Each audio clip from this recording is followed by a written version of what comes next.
I am really enjoying this blazer turtleneck thing I've got going on this season. I feel like I look like a political fixer. You know what I mean? Senator, you're going to vote for this bill. Or we'll tell your constituents about those fishing trips in Boca Raton. It is nice this time of year. Your escort, Candy, is it? She's a real talker. Now, why don't you start talking? You know what I mean? I crack myself up. Anyway, let's get down to brass tacks. The story that we're going to discuss today, man, I saw a show this past weekend and I absolutely loved it. I already got it on my schedule to go see it again. I left the theater feeling healed in a lot of ways. I felt grounded and rooted in who I was. The music was great. It transcended generations. The writing was so the story is so important to tell and to showcase, not just about the Black family, but about love, about what home really means, about what family means to you as an individual, as a community. I think that you should run, don't walk to Arena Stage to go see Fremont Avenue, now playing until November 23rd. So you got to hurry up. Welcome back to another episode of Cue the Curtain.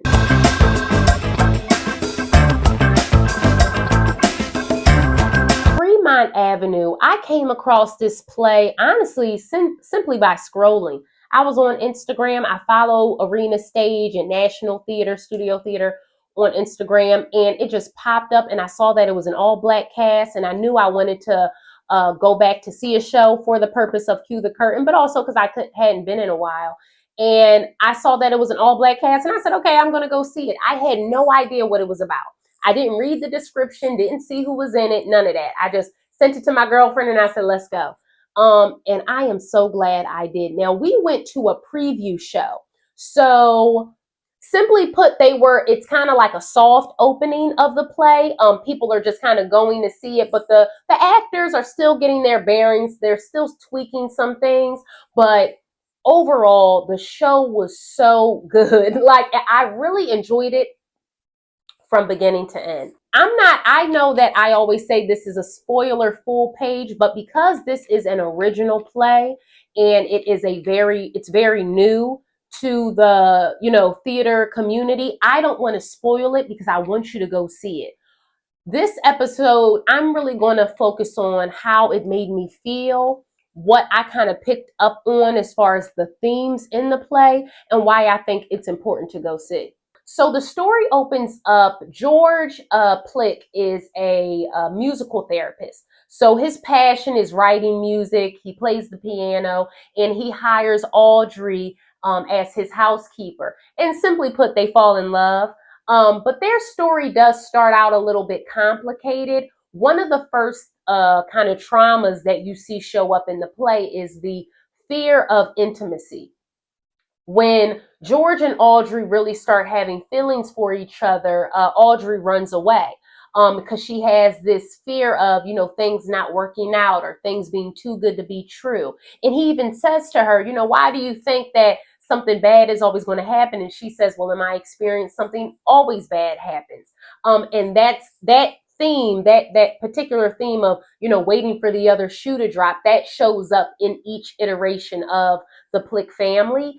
And you see how that limiting belief of, things not working out or things feeling a little too right? When good things happen, it's only temporary, it's only brief. You see how those things not only can limit you and limit your growth, but it can keep you from the people you love. It can make you fearful of the very things that you prayed for, right?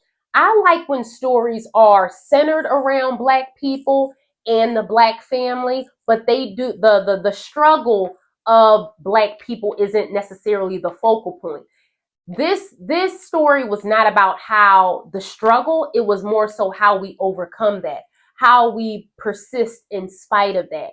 And there are some dreams deferred, and there's some resentment that comes out of that, but it's also a community, a love that cultivates from that as well. One of the things that I think was really cool, a nuanced way of how they depicted this, was the same actor plays the father, the son, and the grandson in the play. It was a really cool way to show how not just generational trauma, but the traditions, the lessons, the love, how that shows up in each generation as well.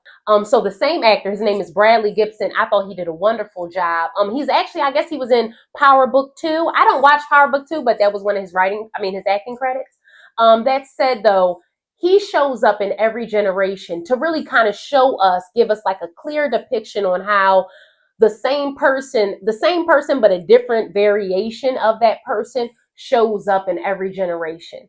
The next iteration of the Plick family, essentially Act Two, is Rob. Rob and the dynamic that he has with his friends. Rob being the son of Audrey and George, and he is suffering from. I took it as he had a lack of sense of self, right? So he's pursuing a career that he really doesn't have any passion for, because he doesn't know who he is. He never feels like he's enough. He also kind of carries that burden of feeling like things are, aren't going to work out, and things are too good to be true, and having this negative self-talk, these limiting beliefs. He carries that with him, and he uses, I think, home as a crutch. One of the things that his friend says that I thought was really telling, he said, "Stop being, you're in the back seat of your own life. Like you are using this home as a crutch, as this safety net, but you are not driving yourself. Who are you? It's not about who your father was, who you don't want to be. Who do you want to be?" And he has to leave home to really find that sense of self and get the courage to leave his safety net. He has to leave home to really surpass that. And I really enjoyed how the story shows how the same traumas, the same fears, the same negativity in limiting beliefs shows up in every single generation. It's something that someone shared with me once, that fulfillment that we all want, right? That courage to be ourselves and to be your most authentic self and walk in your power. That very thing, the only way over it is through.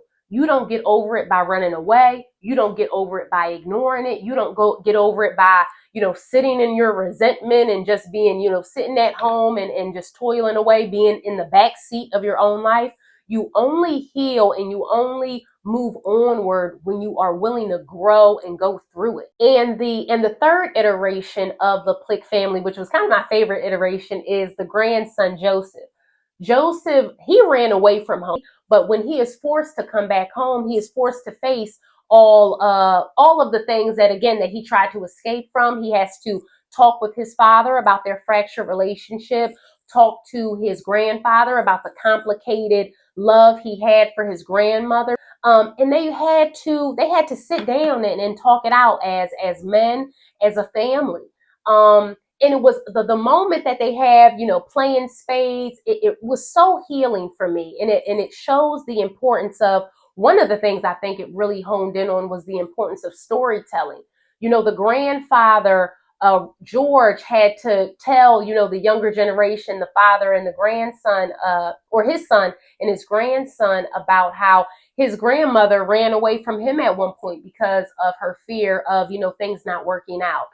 He had to talk about his dreams deferred, how he, had to make small sacrifices for the family that he wanted, how relationships are healed. It really shows you that healing is not linear. You know what I mean? Healing is not linear. You go forward, you go backwards, you go even further back, and you catapult forward. It's a journey. And look, Black people can't go anywhere without playing some spades. That was one of the Plick traditions I really did appreciate, though. That's how they hashed it out. A lot of times they would sit down, or if you were going through a hard time, you would call up your friends, sit down at the dining room table and play some cards. That's how you got through. I will tell y'all, don't take my black card. I don't know how to play spades for real. I get the gist and I get the rules, but if you say, "Oh, Fatima, come be my partner. We about to play spades." No, no, no, no, because y'all not about to be yelling at me. Why you cut me? Why you throw that down? What are you doing? I'm not doing that. No. Okay, so y'all can take my black card if you want. First of all, my name is Fatima. Okay, what name is more blacker than that? So y'all can't take my black card. Okay, y'all can't take my black card. But do I know how to play spades like in real life? Like when y'all going real fast? No. When y'all start going fast, I'm out. Now I will say somebody who I know knows how to play it. Well, my mom, she knows how to play all the card games. Shout out to my mom, honestly. Every card game you can think of, she know how to play it. And she's a really good shuffler. I know like the deuce means something, spades means something. You know, if you got a spade or if you don't have the suit, you can play a different suit, but don't cut your partner. I get the gist. But could I play it with the Plick family? No, I couldn't. They would have had it. George probably would have cursed me out because I don't know how to play it that well. This was, again, written by Reggie White. He has written a number and has been a part of a number of plays throughout his career. The Inheritance, I saw Lessons, which was back, I believe, in 2020, somewhere around there. Lillian Brown was the director. She directed Play On, and I still want to see that. I don't know if it's still playing at Signature Theater, but Play On, which is supposed to be like an iteration of 12th Night. So I wanted to go see that one, and it was also giving credit on The Color Purple. So I thought that was really cool. Again, all of the actors, I thought they did a wonderful job. Again, shout out to Bradley Gibson. I thought he was great. Shout out to what's his name? Wilden. Wilden, I follow on TikTok. I was so shocked when I saw him come on stage. I said, he looked familiar. And turns out I follow him on TikTok. So big shout out to him. Big shout out to everybody that was in the play. Audrey was played by Jerrica Hinton. I thought she was great.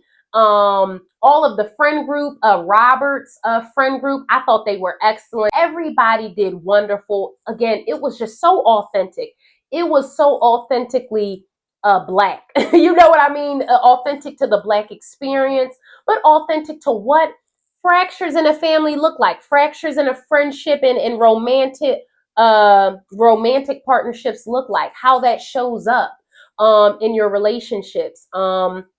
And how you, again, the only way to heal from it is through. That's the only way you do it. Casting, I'm going to give casting 10 out of 10, honestly.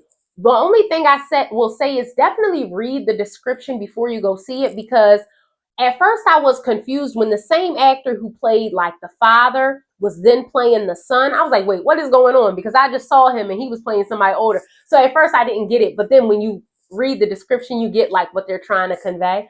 But again, casting 10 out of 10. I thought it was great. The storyline, I've said it, I thought it was excellent. I enjoyed the story very much. The writing, how everybody comes from a certain amount of trauma, a certain amount of fear, and how that shows up in relationships, but how they come together and how to really heal each other from those past traumas, and grow past it. I thought the story was great. The set design, I have a few videos of the set design. Whoever did the set, keep doing what you're doing. I thought it was real, like you were in a house. You know what I mean? Like it felt like you were in a house in the 60s, 70s, you know, and then it was cool how they kind of upgraded the furniture, the pillows, the lamps from time to time to show that we're going from the 70s to the 80s, 80s to the 90s, 90s to the 2000s. Again, I think the themes that were brought up, the generational trauma and traditions, the lessons, how we heal as a family, as a community, I thought they're so important to tell. They really, really are. Again, it wasn't rooted in the struggle of the Black family. It was really how that struggle, again, you know, racism and prejudice being the kind of underbelly of all of this. However, it's really about how we heal past that and how we get further together. That's what I really took from this story. We will get further. We will grow and be stronger together. We'll do it together. We'll heal together. This is definitely a show that you could very well see at least twice. I'm going to go see it again because one, it was just that good, but two, I feel like I missed a few things and I really you want to see it just to experience it. And then the second time, you really get to really like watch what they were trying to hone in on. But I think stories like this are so important, and I appreciated the fact that they showed a relatively, middle class black man that, was, made a decent living for himself, and he, fell in love, and they had a family. So it wasn't their struggles weren't financial. You know how we, kind of always see that type of story. It wasn't necessarily financial. It was more so about, on the outside, we have it all together. We have the family unit, we have money, we own a home, but inside, internally, how do we heal past this fear, heal past the judgment, heal past, this being critical of yourself, and being, feeling like you're not enough. How do we heal past that? The things that you really can't see. Right? I really appreciated this story. So again, y'all, go see Fremont Avenue, now playing at Arena Stage, until November 23rd. So you got some time, but not a lot of time, because go see it twice, because at least go see it twice. And look, my biggest takeaway from this play, like I said, y'all trying to take my black card. I gotta learn to play spades. That was my biggest takeaway. You ain't black if you don't know how to play spades. And I'm putting it on wax. Okay? I gotta learn. I gotta learn. Somebody teach me. Who gonna teach me? Okay? Somebody get down in the comments. Who gonna teach me? Okay? I gotta play. I gotta practice. Thank you for watching another episode of Cue the Curtain. Comment below if you plan on going to see it, or if you've already seen it. Let me know. Give me your thoughts. And again, thanks for watching. Bye.